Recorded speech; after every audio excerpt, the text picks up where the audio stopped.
GRIMLITE. Since we last played this game, there's been a couple of changes that it's worth being aware of. The main big change, I think, since the last time we played, I'm trying to remember when the last time we played was. We had the shock table last time, didn't we? The main thing that I'm testing out today is trying a different sort of behavior system for the way that horrors behave. So I know that I'm sort of crowding the screen here, and you can't quite see it. Let me hide myself. There we go. So if I hide myself for a moment, if you can see horror behavior here, it used to be that they would basically use the kind of the Frostgrave method, basically, where if they could see a target, they'd attack them or charge at them, and if they couldn't see anybody, they moved randomly. Now, moving randomly is great because I do like the scatter die. It's got a nice nostalgic feel for me, but it just created lots of issues where you'd have like this horror here. Let's say that we'd rolled like this direction for them. Like if that were me, in fact, let's say it was this direction, so that they're sort of, strictly speaking, they're moving in like this sort of direction. So like there. So you'd be like, well, you could make an argument that they're going to jump over the wall. I think any reasonable player would say they're not going to jump into that water. They're going to try and move like down this way instead. But it just created a lot of like weird situations. So it might end up staying, but I'm trying some alternative methods that don't use the scatter die. So what we have now is we have 4 things that the horrors will do if they can. So when you activate a horror, if they can, they'll attack the nearest target. Otherwise, they'll move towards the nearest visible target. If there's no visible target, they'll move into a position that brings a target into sight. So this is the one that's going to be tricky, and we'll see how this works out in play. Might be a little bit fiddly, but it's worth trying. And lastly, if they can't do that, they'll move toward the center of the board. Now, I don't think that's going to happen very often, is my estimate. But let's get on with the game. So we're using a new warband today.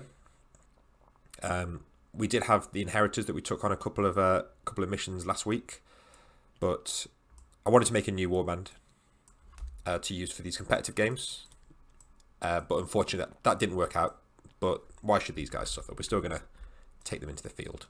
So we've got our leader is Hergen. She's a seeker, so she's nimble. She's got a blade and an oxidizer, and her tactic means that she can move one ally that nobody can see to any space on the board that isn't seen by an enemy.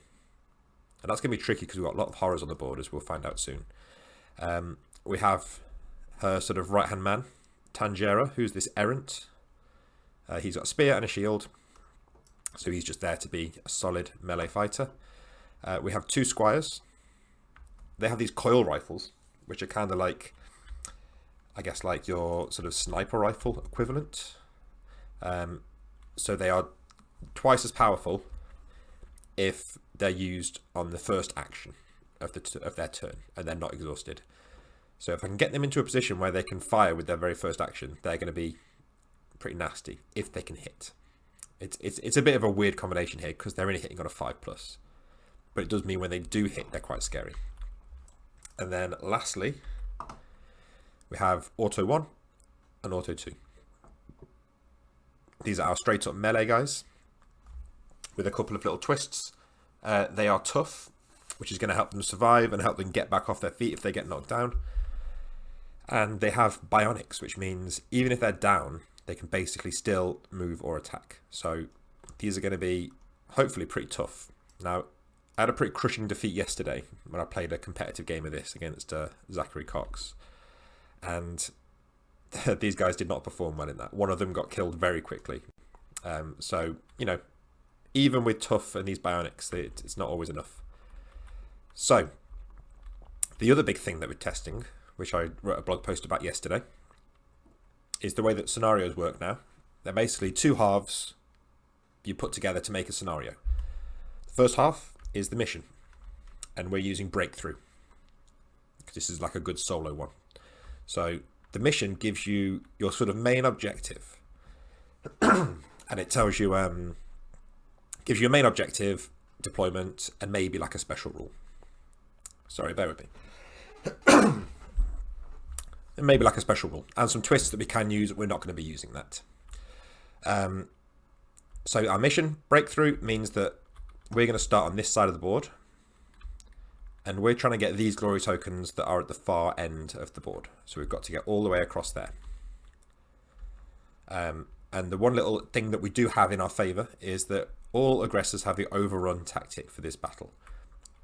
So that means instead of fighting normally in melee, they can do an overrun, which means they're going to fight, and if they win the target, they can move again. So that's going to be really useful for sort of doing hit and run sort of advances down here, especially with these two guys. So that's the mission, and then that's only half of it. The other half is the scene, which is towers. So towers says that there's going to be two, obviously, towers on the board. So that's these two big structures here. And basically, there's an extra glory token at the top of these, but they're guarded by a horror. And these horrors won't leave the tower unless they can move into contact with an enemy. So they're not going to go off chasing you around. They're only going to leave their tower if they can actually get to you and attack you.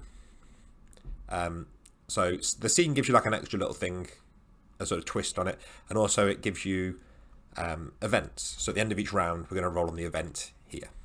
So if you were with me last week for the relic game, that is basically a scene now. So you could have that relic scenario, but you'd also have like another scenario on top of it. So yeah, that's cool. So we're going to get into it. Obviously there's no opponents, so there's quite a lot of horrors around. There's two types of horror here. I'm aware that these are literally pink horrors, but they're not. They're actually called Forsaken here. So these guys are nimble. They've got claws, and anybody ending their turn touching them is going to take some damage. So they're just like nasty melee guys, really. And then the Chomper, they're also nimble. So we've got a lot of nimble horrors in this game, so it's going to be hard to shoot them, and they're going to be moving around a lot. They have Bite, 2x1, which is a very basic attack, but they do double damage if they're attacking somebody that's already engaged with an enemy. So like on their own they're fine, but if we get two of them on us, it's going to be a little bit nasty. And I did choose these horrors before I knew that I was playing solo, and I don't know if these are necessarily a great fit for solo because there's going to be less melee going on. You know what? I've said that. Can we? No, we won't change them. We'll keep them because aside from anything else, I don't want to be here all day. So let's face the right way, and we're going to start with round one. Now, the big dilemma you always have in round one is whether to bring on your leader early or save them to the end. If you bring them on early, it's good because then all of your allies can see the leader on the first turn, which means they're able to move better. But if you save them to the end, you've got this tactic that they can use. So infiltrate here. If I go on first, there's no one I can use that tactic with. But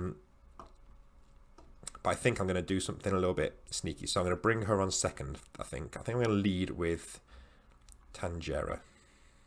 So we're going to put him... it actually doesn't really matter where we put him for what we've got planned.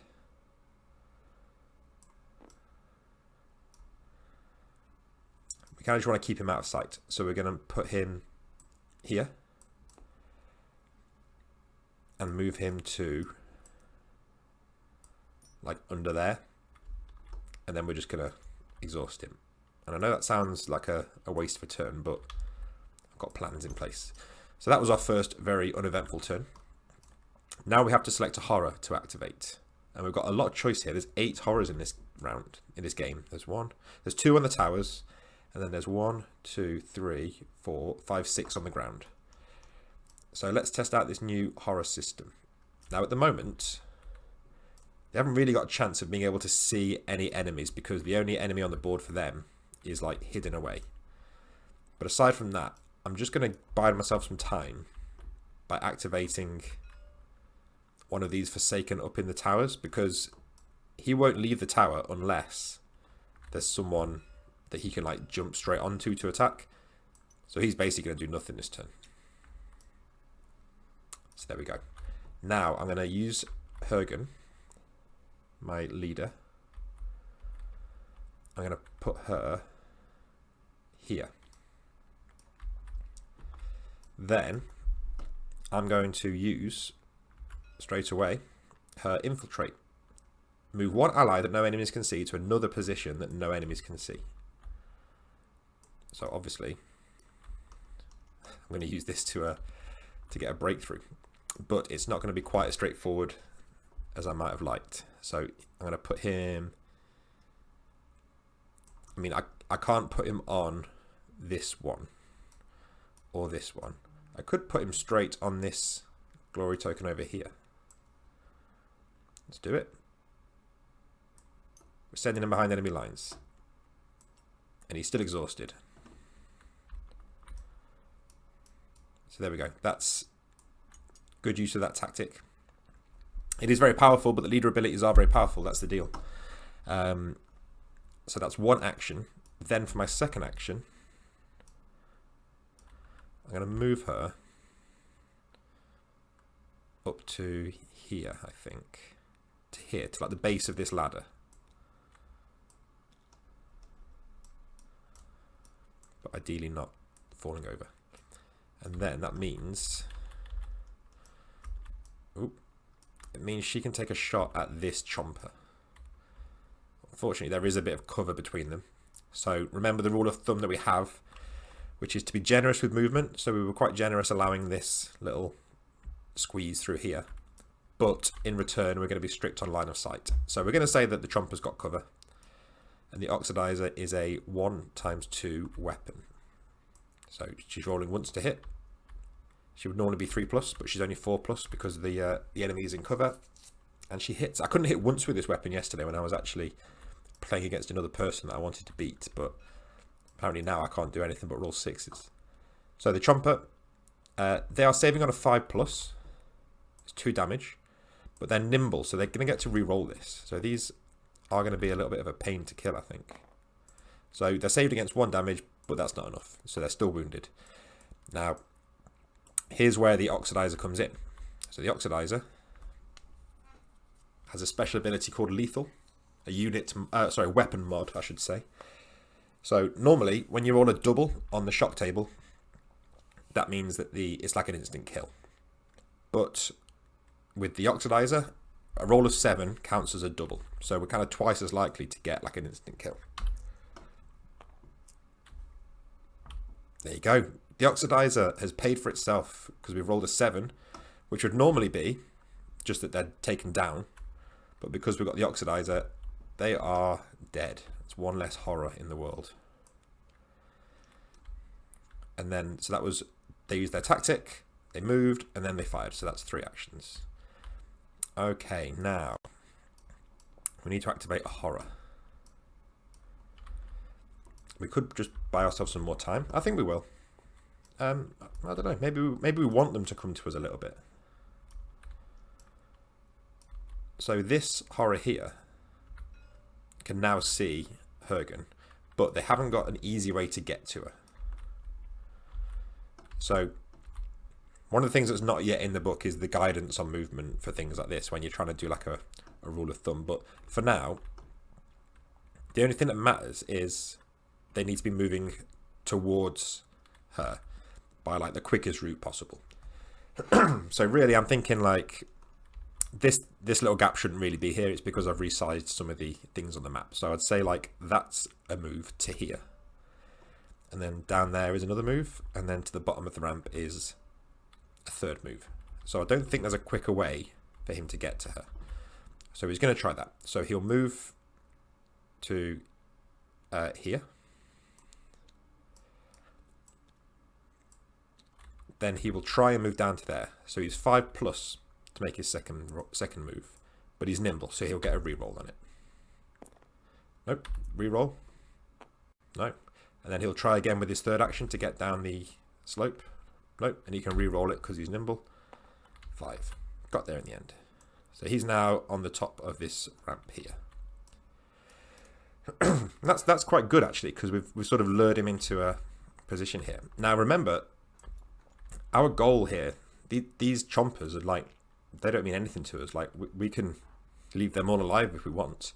All we're trying to do is break through to the other side and get to the top of these towers.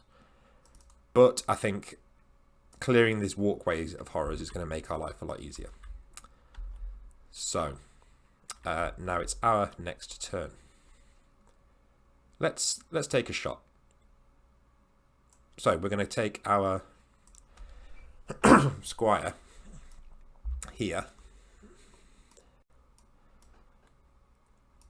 and we're going to deploy them like here. Apologies for the standard tabletop sim motion sickness. So I'm thinking these guys up here, these Forsaken, they're kind of like a sitting ducks really when they're up at the top. So it makes sense to shoot them before we go up there. Let's get this one first because it's a bit easier to get a straight shot on him. So let's, with our first action, because deploying doesn't count as an action. Sort of when you're deploying for your first turn, you sort of automatically get to appear on the edge of the board. So he's going to shoot at this Forsaken here. Now you need a 5+ to hit. You won't do it, but that's okay. And then he's going to use his second action to move to here.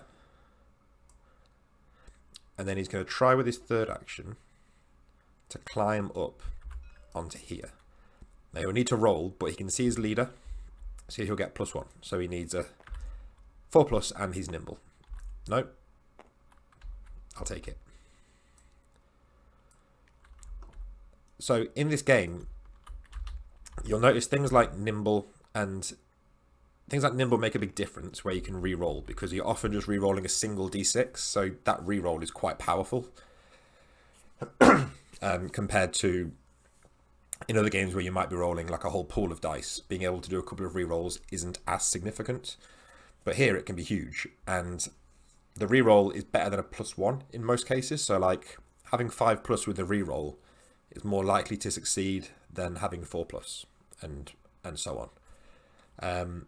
But what also really helps is having that re-roll and the +1 from seeing your leader. So it is really a game about making sure you do maximize those modifiers wherever you can, because there's only a few modifiers in the game. There's like one modifier to each roll, so you've got to make sure you're getting them. Now our squire's gone. Let's activate another horror. So this is the issue with this system that I'm testing today. For horror behavior, I wrote this thinking we were going to test it with 2 players, but I wanted it to be so that it would still work for solo, because I want solo play to be like a core part of this game. I don't want it to be like a weird add-on that has like loads of extra rules. So the issue you've got is, let's say I wanted to, because at the moment this guy back here, he's quite free to just like sweep up all these throughout the game. So narratively, what you would want is one of these horrors to sort of come and block him. But really, there's none that can see him, and any that would be in a position to maybe move to get in a position to see him, like say, well, there aren't any really, to be honest. It's kind of, this guy's kind of a bit too safe. Now I can already think about what I should have done. So what's in here is in the scenario for, where is it, breakthrough, you can see there's a solo co-op section in the bottom right. It says begin the game with 3 extra horrors, 3 extra lesser horrors. Now I didn't specify where they should go, and for this scenario it obviously makes sense that they should be sat on these glory tokens, shouldn't they? So you know what I'm going to do? I'm going to retroactively say, I'll give myself this one, it's fine. But I'm going to say that let's say these 3 extra horrors are actually going to be back there. But I'm not going to move that one. I'm going to leave them where they are, and we'll pretend that this one we managed to kill him. But just so that there's a bit more interest there. So this is what I come across quite often, is you'll come across a weird situation like that where it feels like you need to change a core rule of the game. But in fact, if you can just do some like nice guidance and scenario design, often that will fix the issue. And that's a bit contentious, because some people would say like, no, the core needs to be solid enough on its own. You can't try and fix all your problems by the scenario design. But I think with a game like this, so much of the game is the scenario. I think that's fair. I mean, I could be wrong, but I feel like if you try and fix all of your problems that could possibly arise in the system itself, that's how you end up with a system that's like that many pages thick. And that's definitely not what I want with this. So I've gone on a rant and I've not even thought about what I'm doing. So it's a horror's turn, isn't it? Let's buy ourselves some time. This horror up here, he's not going to be able to get to anyone, so he's going to just exhaust himself. So if he wasn't a special horror for this scenario, he would try and move towards, I guess, our Seeker as the nearest target. But he's one of the like guardians of the tower, I guess. Right, next. I'm going to bring in my other scout, I think. And we're going to have another shot at this guy.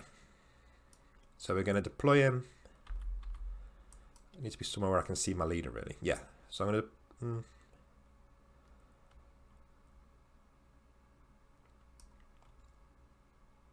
Yeah, I'm going to deploy him here. And we're going to be shooting at this guy. So these guys are super exposed up there. So he'll need a 5+ to hit him. I feel like these dice need to be bigger, like, for the way that we're playing at the minute. There we go, jumbo dice. So, 5+ to hit. Single shot. No. See, loading up these crappy 5+ guys with like a really powerful weapon has worked well for me in the past. Sometimes you'll get lucky and you'll think, oh, these guys are great. Like the first ever video I did for GRIMLITE, I had like a 5+ guy do some amazing work. But then, then you get games like this. So he's going to try and get to like over here somewhere. So bottom of the stairs with his first move.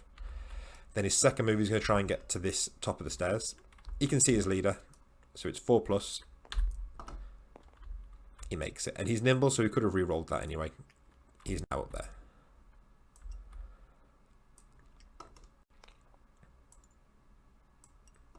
Now, horrors. We've used both the horrors on the tower. We've killed one over here. So we've now got these two and these two at the back. We don't really want to use these, do we? I mean, we could use this guy because he actually can't see anyone. But he probably can move. No, he can't really move to a position where he can see someone, I would say. So he's going to end up just going towards the center of the board as best he can. You know what, let's do that. So we're going to activate this guy. So he can't see anyone. That's the first step. So he's not going to move towards the nearest target. You know what, he can get to a position where he can see a target because he's going to use his first move to climb up on here, to clamber up there, have a sniff around, and he can see now there's actually two targets over here. So he's going to bound towards them. So he's made his first move for free. Not for free, sorry, without rolling. And now he's going to do, to make some more big dice, he's going to do his second move attempt. Now this is where I talk about being generous with movement, because you could say, oh well, he's got to climb down there and then he's got to climb over there. No, I'm just going to say he like jumps down past the pipes. So 5+ with a reroll to make it. No, reroll it. No. And then he'll try again with his third action. He makes it, so he's getting closer.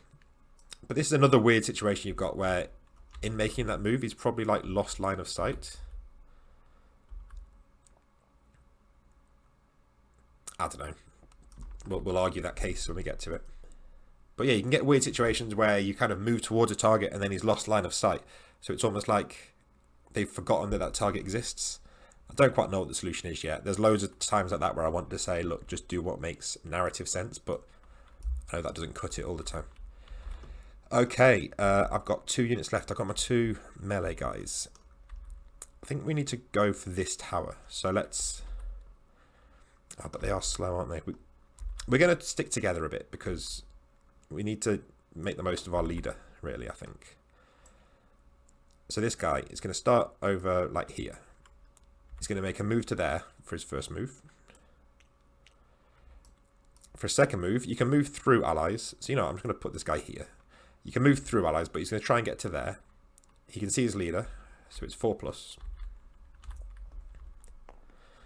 Nope. And then he'll try again with his third action. Nope. So he's going to be stuck there. These guys are slow.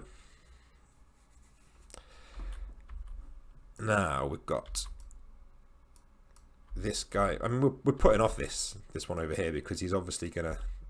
I mean, he was meant to be like on it, really, wasn't he? So he's definitely going to come for our guy. We will wait because you never know. So we're going to use these 2. So this one that's higher up. Can he see anyone? I don't think he can. Is he in a position to move somewhere that he could see another target?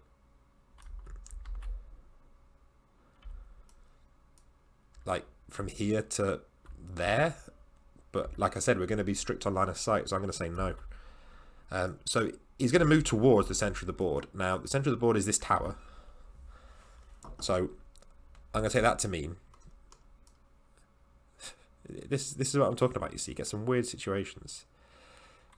If he's going to try and get to the center of the board, I guess just like getting over here is no good because this is kind of like a dead end, isn't it? But then he could like clamber up here and here. So we're going to assume these guys are like good at climbing because it makes life a bit easier. So his first move is going to drop down here. Then we're going to check if he still can't see anyone. He can't. I'm sure of it. Yeah, and then he'll try and move again. So he needs a 5+ with a reroll. He makes it. So he's going to cross over the river. And then same again. 5+ with a reroll. He makes it. So we did say that he would like clamber up this structure. No. You know what? Let's be... What we said about being generous with movement. Strictly speaking, he should probably be like on this ledge. But if you've used Tabletop Sim, you know that that's not going to be an easy task. So we're going to say this guy's like clambered right up here. And then last unit for us is another automata.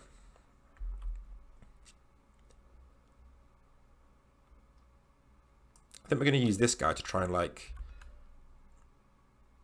get back over there, maybe.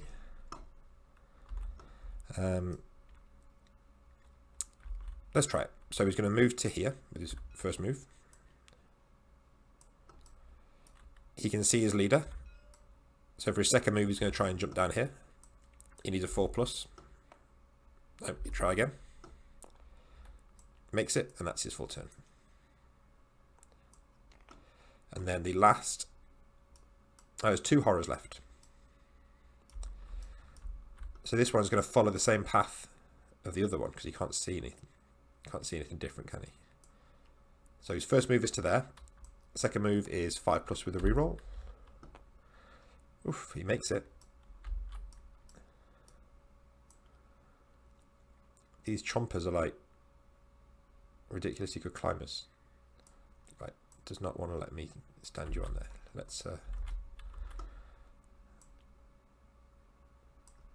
and then can he see anyone now? No, he's still oh, you know what? Technically he's like on the same position as this guy. So yeah, he can see our squire. So he's going to run towards him. And he's going to make it. But that is the end of his round, end of his turn. So we've made contact with the horrors now. And the last one. So we've not got a unit to activate ourselves. So we're going to straight to the horrors. He's going to make a run over here for our guy. So here we go. His attack is 2 attacks. He's hitting on a 5+ with a reroll because he's fierce. Reroll them. No. So that's his first action. Sorry, his first action was to move. Second action was to fight, and for his third action, he'll fight again. I'm aware that I also rolled the miniature. Well, he hits twice. Ouch. So, each of those attacks does 1 damage. My errant is 4+, and he has a shield, which gives +1 to his save, so he's actually saving on a 3+. Oh, no.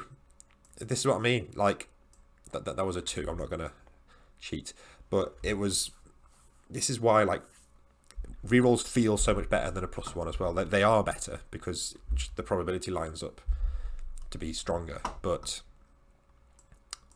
+1, all the +1s in the world won't save you against a 1.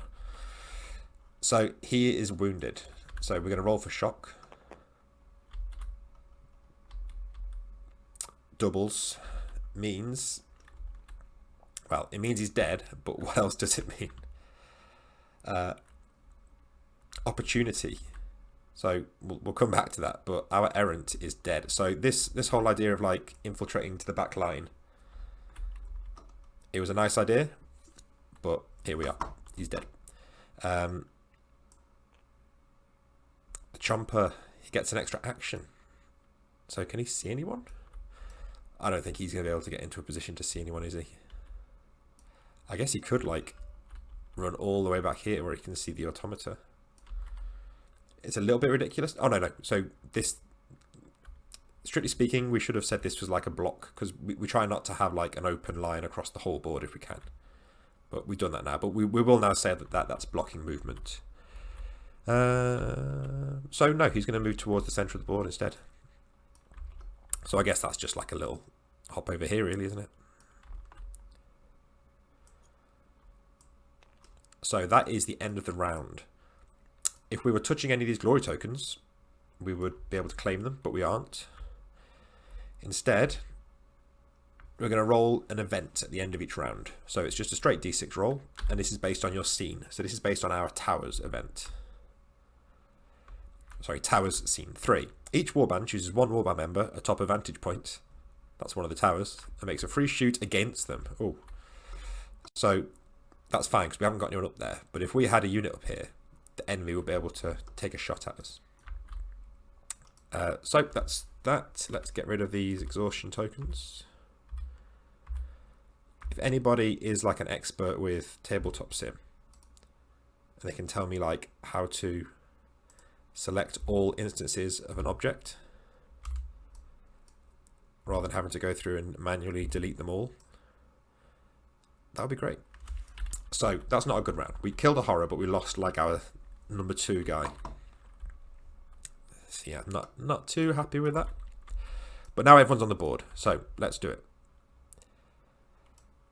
What's our plan here?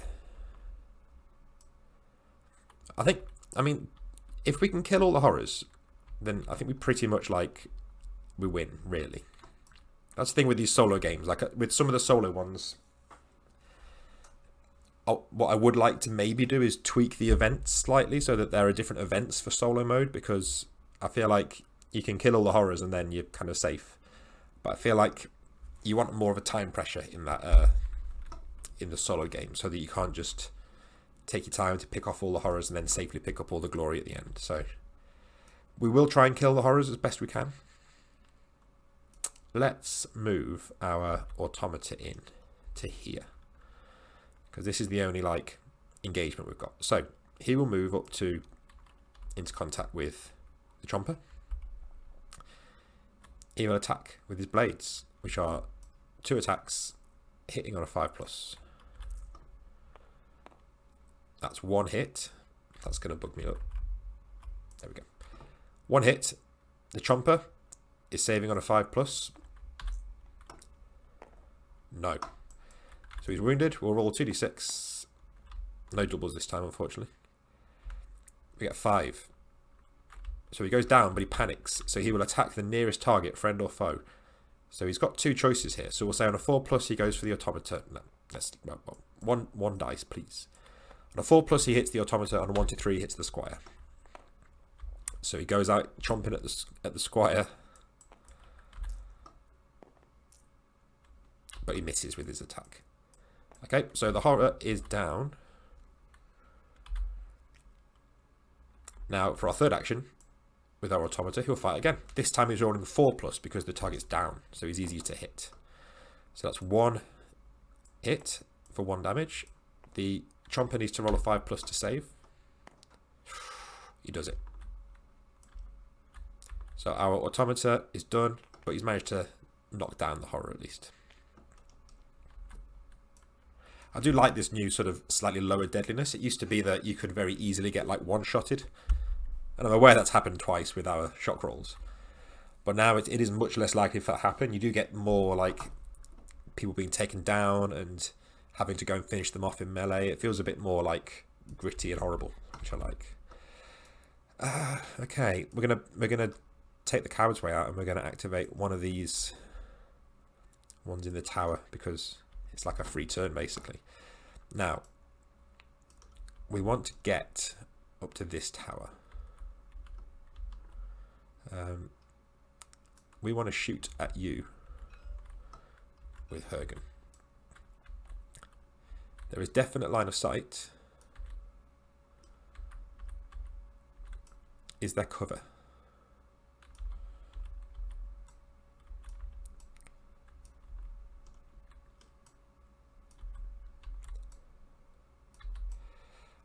See, I know I said I'd be strict on line of sight, but I feel like this should be like a straight tunnel. It's just that TTS is like a bit glitchy at the top of it. So I'm not going to say that they get their cover save. It's going to be a 3+ to hit him. 6 anyway. So 2 damage to that one. He's re-rolling on a 5+. He does not need to re-roll. He makes his save. Luckily, we have 2 actions left, and we're going to go get stuck in. So we're going to move up to here, and then we're going to attack with our blade, which is 2 times 1. Hitting on a 3+. Wow. Okay. Let us never speak of that again. No, what I didn't think to do was use our tactic here. Well, you know, I stand by it then. Okay, so we're going to activate this horror next again because we're a coward. And then we're going to use this. We could do with doing something about this one over here because I'm a bit scared of him killing our leader, and we are quite precarious here, so we might fall into the chemicals, which I do have special rules for, and they're not very nice.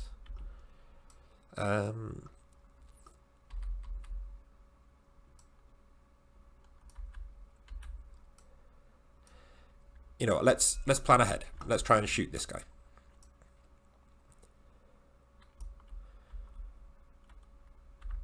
I feel like I'm like missing units. Actually, I'm kind of concerned about this one here. So our squire here,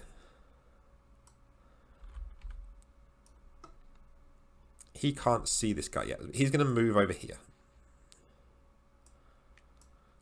and then he's going to shoot this chomper here. So he needs a 5+ to hit.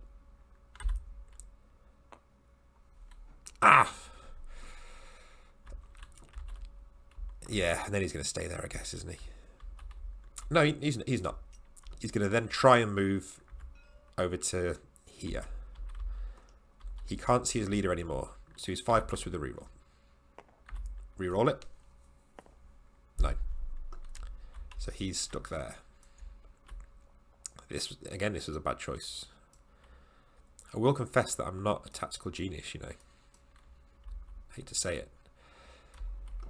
Right, so we've used all the horrors that are kind of doing nothing. What I should have done, really, is finished off this one that was down. But I like the idea of taking them all out. I kind of want to know what's going on with this guy, so I'm going to activate him. I know it sounds counterintuitive, but he's down, and he only recovers on a 5+, so it's probably not going to... He recovers. However, he's now in contact with our automata, so at least he can like tank the hits. So 5+ with a reroll. He's going to reroll both of them. 1 hit against our automata, who's saving on 5+ with a reroll. He doesn't make it, so he's wounded.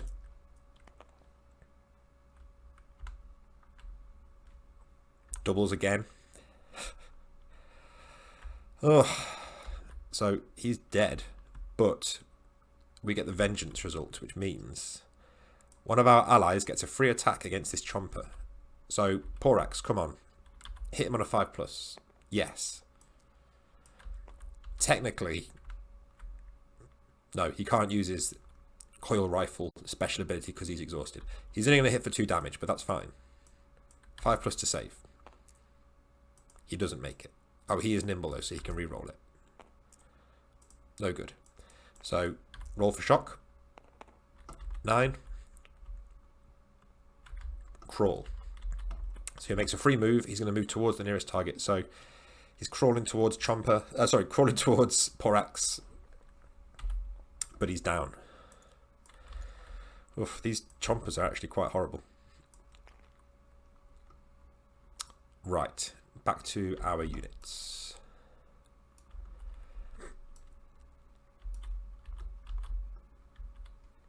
Our squire's going to hop up here and take a shot at this guy.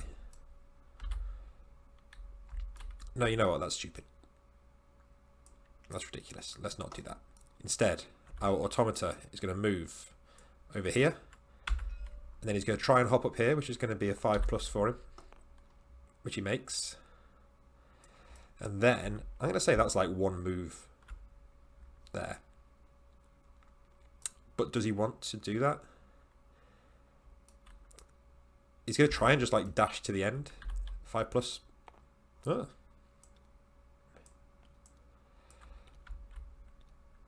So this is our new objective guy. Now this guy here, we'll do him. He can't see anyone. He can't really get in a position to see anyone.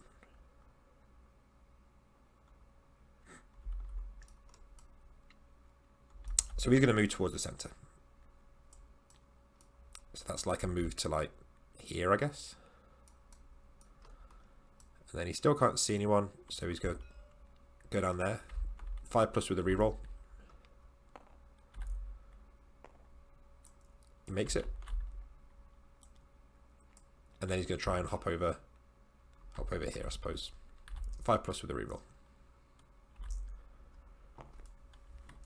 Nope.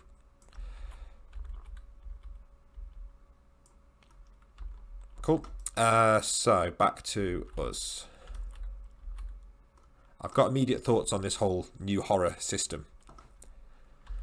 And yeah, we'll play to the end, but I've got some thoughts already on that.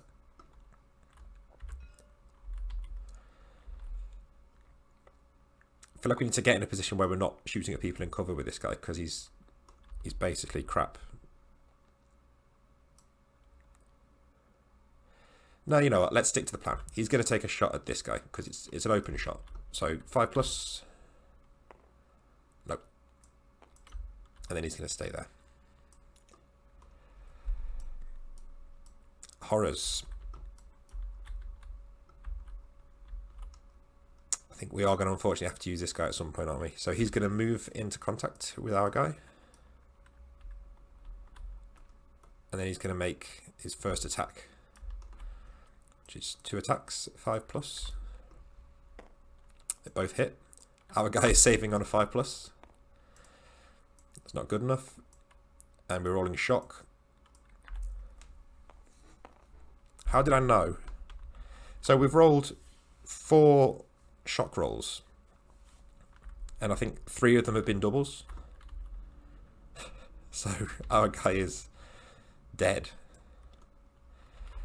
And not just dead, but I don't think you can see. There we go. Let me hide myself. The result for 2 is a particularly nasty death. So we've got that going for us at least. So we've lost 2 people. No, we've lost 3, and there's only 1 horror dead. This is really going badly. So he's done that. He's got 1 action left, so he's going to move towards this guy now. So I guess that's a move to like here. He will need a 5+ with a reroll, but obviously he's going to make that. There we go. Back to us. Who've we got left? Our leader's gone. He's gone. We've only got 3 units left, so it's going to be like all horrors now for the rest of the round. How many horrors are left? We've got 2, 3, 4, 5 that have gone. So there's just this one. I feel like I'm missing one. So this horror here, he can see our guy here, so he's going to move here. And then he's going to try and hop over this. So that's a 5+ with a reroll. And then he's going to try and move. I mean, that's a pretty straight line, isn't it? I think to like there is fair, isn't it? If he can make a roll for it.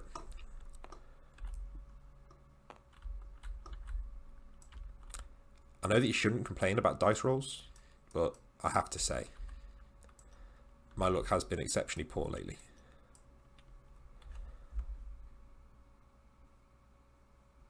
Okay. That is the end of the round, I think. I feel like I'm missing a horror. Well, you know what? They've caused enough havoc, so if I have missed one, it's not exactly going to ruin the game for their point of view. So our result, random event is number 2. This would be great if we were on top of one of the towers, but we're not. So it's good to get up these towers early on, so you can take advantage of these results. So let's get rid of our blueies. And then I feel like we need like a 2-minute intermission while I get a glass of water and think about how I got to this point in my life where dice hate me so much. So let's do that and be back very shortly.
Right, we're back.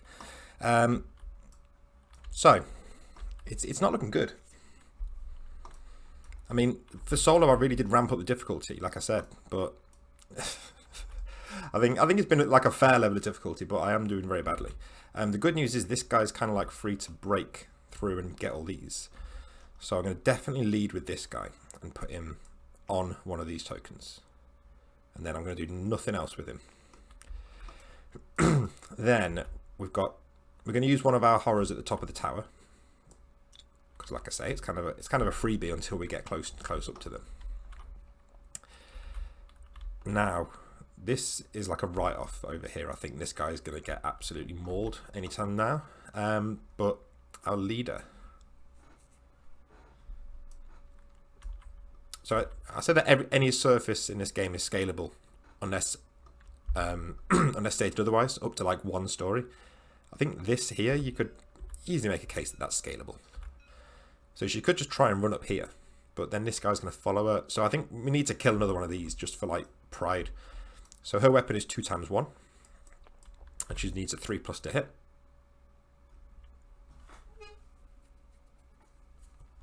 It's not just me, is it? Like, you can... Other people are seeing these rolls, right? She's going to try with her second fight action to get more than a 3.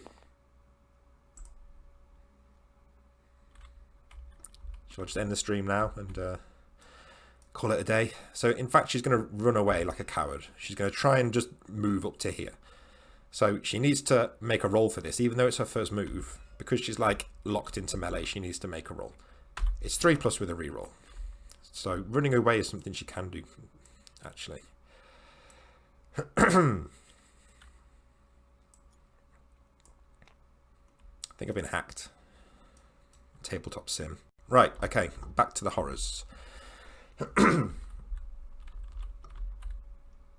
This guy still doesn't really have like a target, does he? Because there's only like 1, 2, 3. So he's going to just try and make his way towards the middle. What's his quickest way to the middle? It might be like 1, 2, 3, like that. So his first move is hopping over here. I'm going to be generous with movement just to give him even more of a chance. Then hopping over here, 5+ with a reroll because he's nimble. He rerolls, I tell you. And then last move, he's going to try and get up there, so he needs a 5+ with a reroll. No. Now, our squire is in a bad place. But if we can kill this one, then there's a nice little run up here. So let's hope that we can roll a 5 or more on this die. We can't. So instead, we're going to...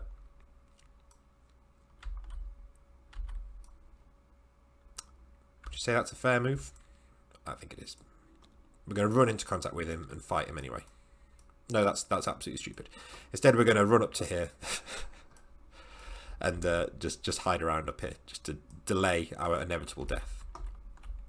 For a second, I almost did like a courageous thing, but no, let's not do that. Now it's these horrors, really, isn't it? These chompers. The chomper's going to chomp, chomp, chomp, chomp, chomp, as they say. So let's use this one because he's kind of the nearest. So his first move is up to here. And then his second move will be into contact, really. So he needs to make a 5+. Making the sick rolls with these, with all the models that aren't on my side. 5+ with a reroll to hit.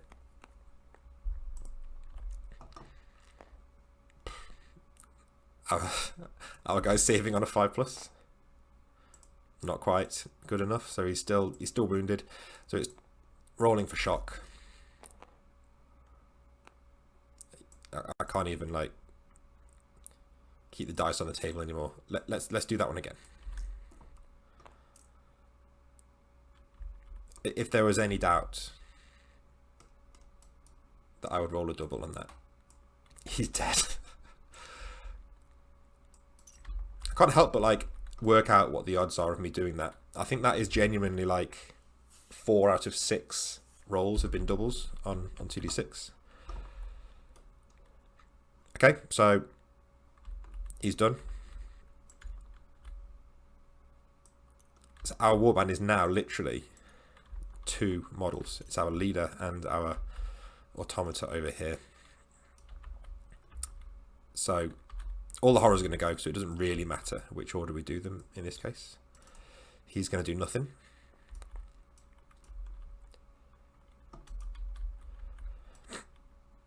So it's just these guys, isn't it? So he's going to move, I guess, towards the middle of the board now because there's no other targets in sight. But he can move into a position where he can see someone. So he's going to jump down here. He can now see our leader. He's going to try and move to there, which is a 5+ with a reroll. Nope. He's going to try again with a reroll. No, good. Now he's seen there's not some like easy meat here. He's not bothered. This Chomper's going to be recovering on a 5+. No, he stays down.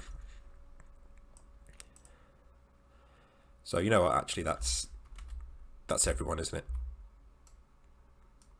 Oh no, I forgot this one here. Well, you know what? I've started taking off these exhaustion tokens, so I'm going to take them all off. But we did forget this guy. So he's going to move up with his first action. And then he's going to chomp our leader. So 2 attacks hitting on a 5+ with a reroll. Okay, and then for his next action he's going to attack again. 5+ with a reroll. There we go. So our leader just needs to roll a 3 or more. She saves it. She's fine. Okay, cool. That's all of the units gone. Let's roll our event. 5.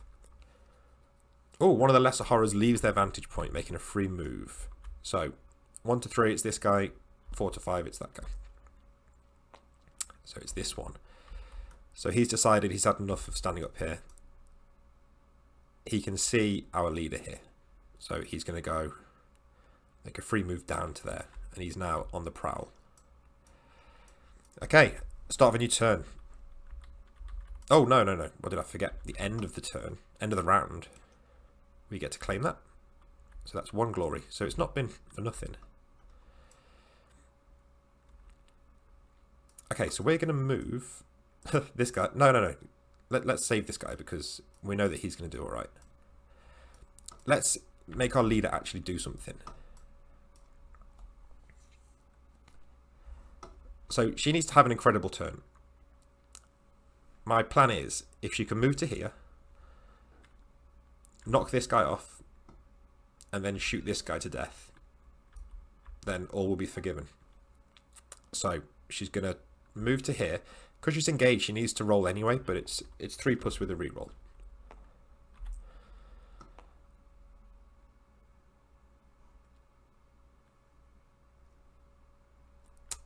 So it looks like she's not going to do that.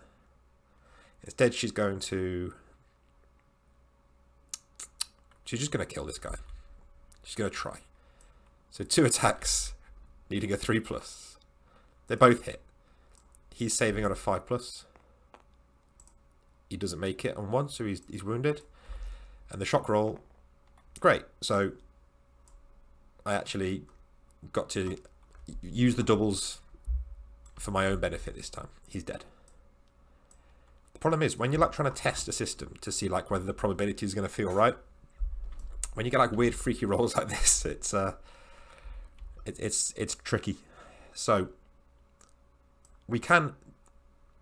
Is it her first move? No, it's not her first move because her first move was a failed move. So she's going to try and move into contact with the horror and the token because she can't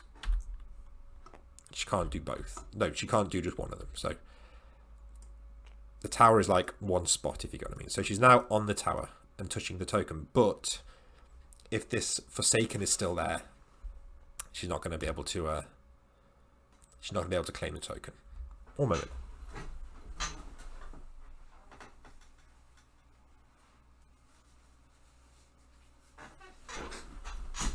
Right. I'm getting emotional at the level of defeat that I'm going to be facing here. So our leader is exhausted. Next, we will activate. I guess these can all just see her, so they're just going to like make a beeline for the tower. So first move is there. For these like 5+ rerolls, I'm just going to use 2 dice to save time. So he's going to try and move to here. He needs a 5+ on one of them. He makes it. And then he's going to try and climb up here. So we need another 5+ with a reroll. He makes it. 5+ with a reroll just feels so much better than 4+, doesn't it? And I mean, it is like it's like I think it's something like 58% likely to succeed, whereas obviously 4+ is 50%, but it just feels so much better. Cool, and then it's our turn, so we're going to try. So we did say this this blocked line of sight and movement. So we're going to move to here. We're going to not fall off into the Shadow Realm. And then we're going to try and, like, I'm going to say we can hop onto there if we can make it. So 5+, please. Last try. 5+, please. No. Perhaps this slow, barely alive automaton was not the right guy to send on the objective run.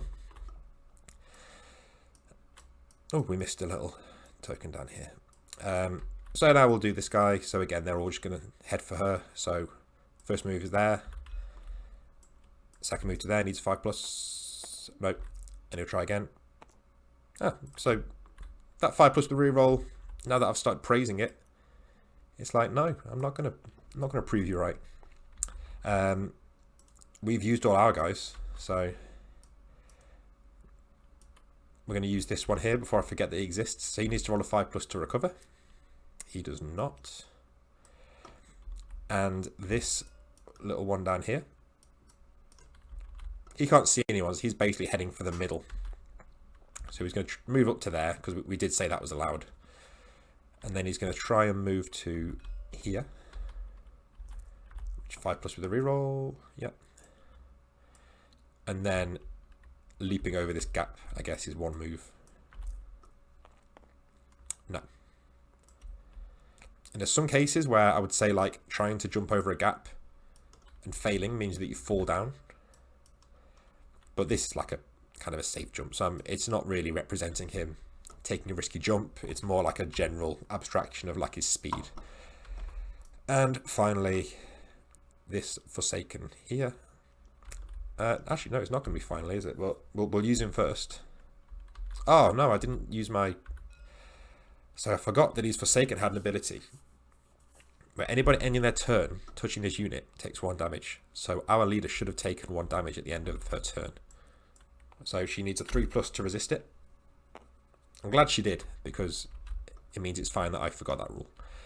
However, we've got another Forsaken coming in. So 1 move to there.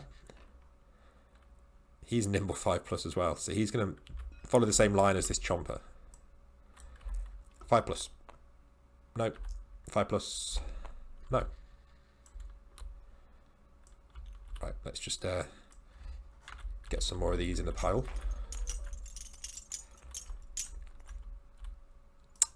And then finally, I guess, it's this Forsaken here. So they've got the same attack as the Chompers. Oh no, 3+. Sorry, 3 times 1. So they're going to roll 3 attacks, but they don't get the reroll.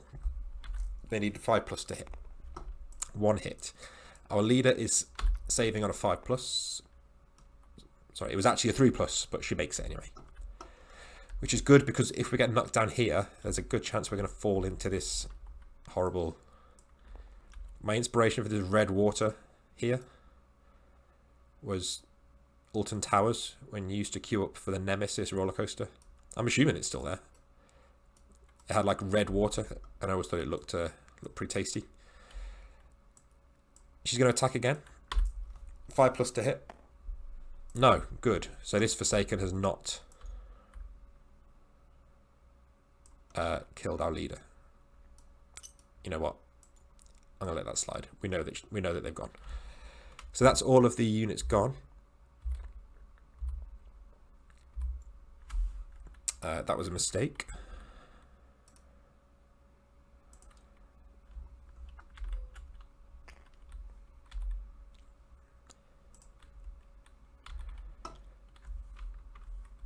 Okay. I think that's all of the tokens gone. He didn't get to a glory token. She's touching a glory token, but because she's got an enemy touching her, she can't claim it. And she's going to be in trouble. We might be able to get, if we can get a bit of glory, because the thing is, we can choose to withdraw at any point now, because we've lost more than half of our warband. I think this one that's gone now, basically. I think if we can, I'm going to declare that we are going to withdraw, which means we have one more round, and then after that, it's game over.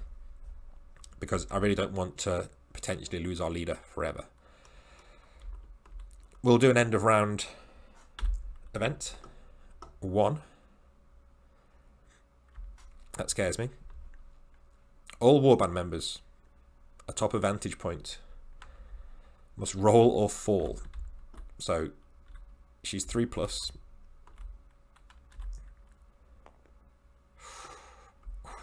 Right, she's fine. That would have been nasty because she'd have taken damage from the fall, and it's into this horrible Nemesis Alton Towers water, which would have been causing more damage. Right.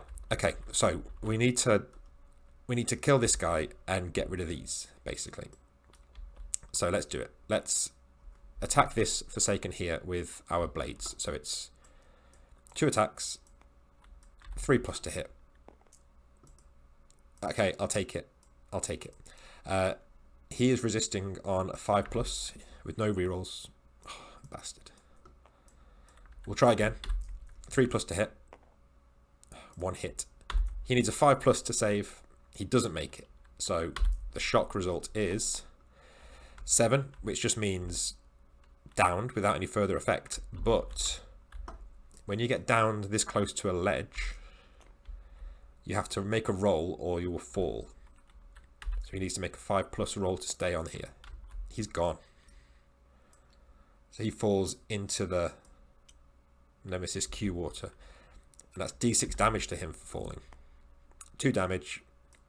He needs to roll a 5+ on both of these to avoid dying from the fall. He doesn't. He's dead. Good. That's what we wanted. And this actually might not be too bad because now... the problem is these guys are going to get to us, aren't they?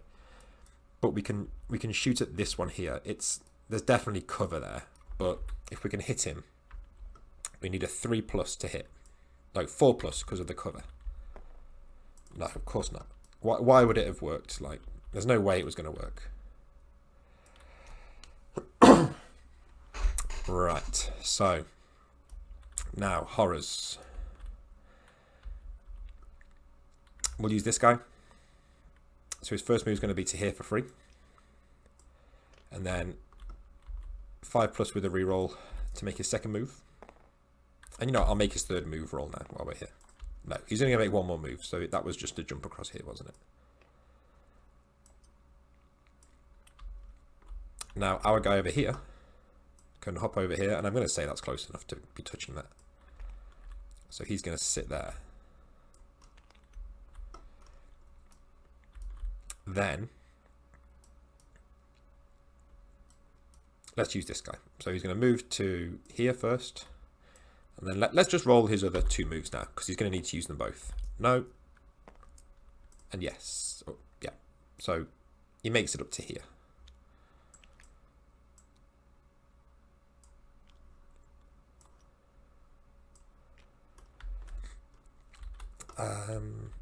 It's getting a bit crazy over here. So this guy here. Oh no, is that the one that's just... No, he was here already, wasn't he? Anyway, it was one of these 2 that was already here.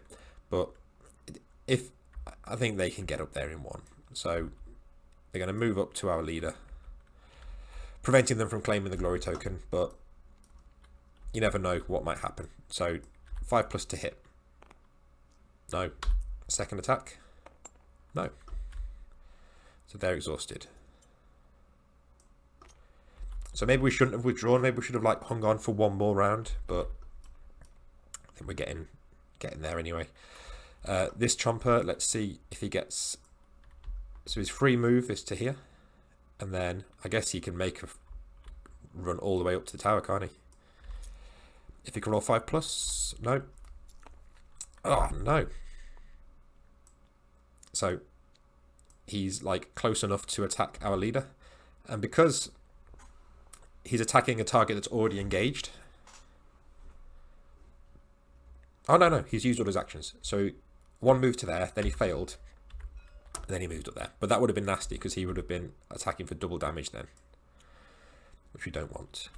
So we'll get rid of them.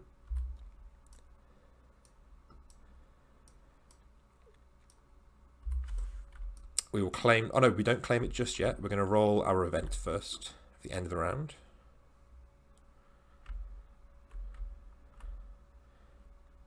Six. Oh no. Unless a horror emerges from one of the vantage points. Which one? 1 to 3 it's this one. 4 to 5 it's that one. Of course. So I imagine this one that fell into the water has like clambered back up. And so yeah, I'm kind of glad that we withdrew because our leader is in real trouble there. But luckily, he is able to claim that token. And as we withdrew, she gets airlifted out of here alive. And all the unclaimed glory we don't get, but we've got 2 glory points out of 5, which, you know, it's better than nothing. I'm more concerned about what happened to our casualties, so we'll roll them quickly before we call it a day. So it's 2d6 for each of these. We'll start in the order they died if we can. So Tangera, our errant, who deep struck into the back of the battlefield. He's got 7. Full recovery. He's fine. Now we're going to do Sarko, our first squire who died. 10. Grizzled. Gain tough or fierce for the next battle only. I think tough is better for this guy. I don't see him fighting too much.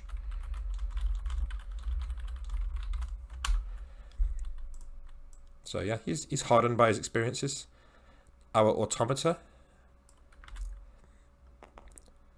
Same again, 10. So he's already tough, but making him fierce is going to be good actually because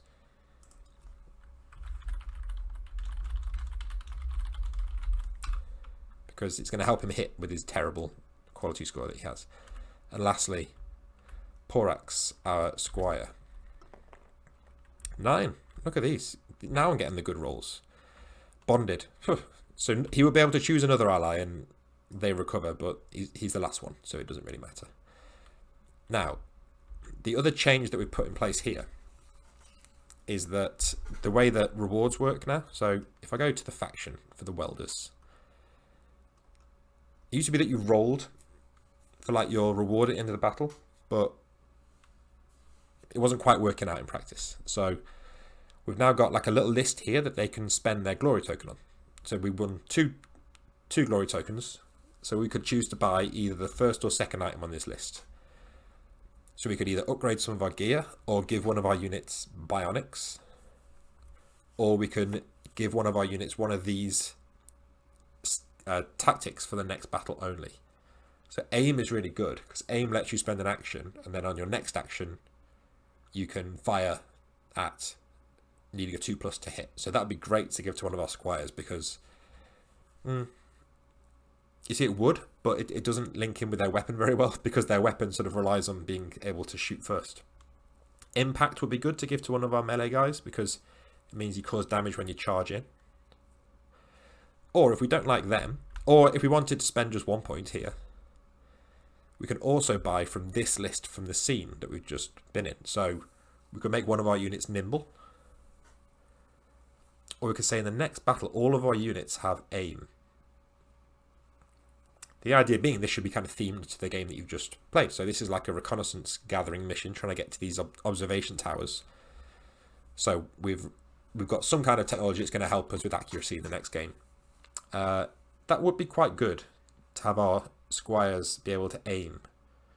But we're mostly a melee thing. So I think we're going to take one from each. So we're going to take nimble from here. 1 unit gains nimble.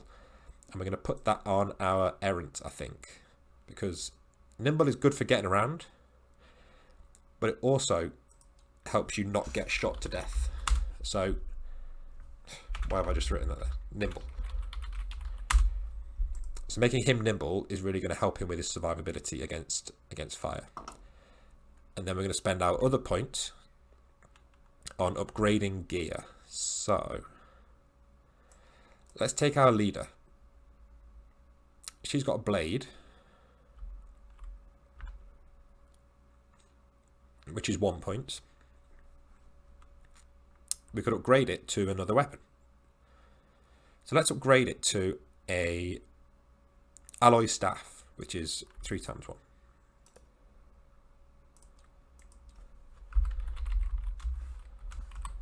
You know what? I can't bring myself to like call it a staff when she doesn't have a staff, so we just call it an alloy blade. So she's got a little upgrade. We've got some temporary upgrades from the sort of casualties table. This glory would go on our sheet as like our sort of ongoing score throughout the campaign. So I think despite that being an absolute massacre for the most part, we did sort of come out of it with something.